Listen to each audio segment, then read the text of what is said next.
इसके जरिए ग्राम सभाओं को इस योजना की मांग की जमीनी परिस्थितियों के आधार पर तय करने का पूरा अधिकार दिया जाता था। आज वो अधिकार कमजोर किया जा रहा है।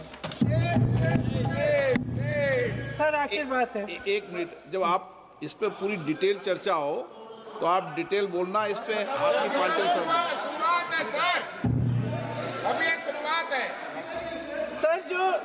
सर जो हमारे संविधान की जो मूल भावना है कि हर एक व्यक्ति के हाथों में शक्ति होनी चाहिए, वही मूल भावना पंचायती राज में है और उस मूल भावना के विरोध है ये जो अधिनियम जो ये विधेयक आ रहा है।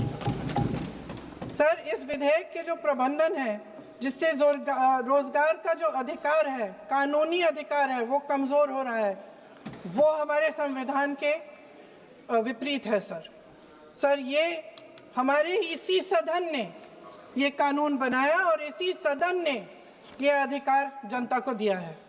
ओके। सर एक और है सर, महात्मा गांधी मनरेगा में 90% अनुदान केंद्र से आता था। इस विधेयक द्वारा ज्यादातर प्रदेशों में अब 60% आएगा, इसको घटाया गया है। ओके। सर इससे प्रदेशों की अर्थव्यवस्था पर बहुत भार होगी और खास तौर से ये वे प्रदेश जिनकी अर्थव्यवस्था पहले से ही केंद्र की ओर से जीएसटी के बकाये के इंतजार में है। ओके, माननीय सदस्य। हो गया सर इस विधेयक द्वारा केंद्र का नियंत्रण बढ़ाया जा रहा है और जिम्मेदारी घटाई जा रही है। सर जो 100 दिन का अधिकार आपने 125 करने की बात की है, लेकिन इसमें वेतन की बढ़ोतरी, आपकी जो मजदूरी की बढ़ोतरी है, इसकी कोई बात नहीं है।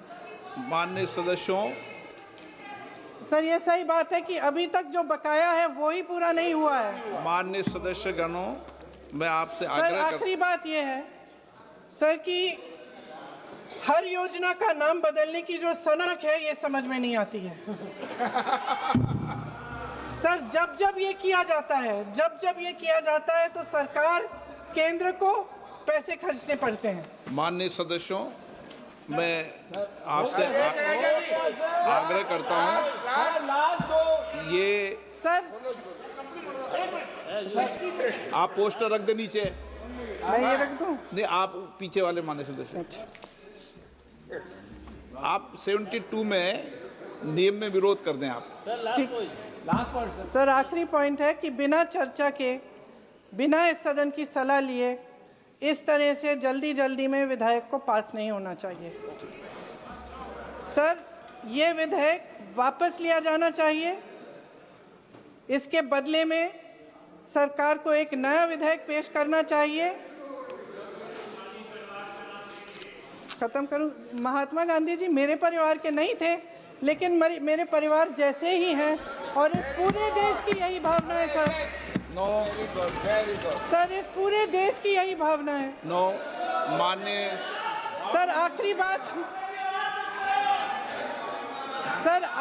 बात यह है कि गहन जांच पड़ताल और व्यापक चर्चा के लिए इसे कम से कम स्थायी समिति के पास भेजा जाना चाहिए और कोई विधायक किसी की निजी महत्वाकांक्षा, सनक और पूर्वाग्रहों के आधार पर न तो पेश होना चाहिए और न ही पास होना चाहिए।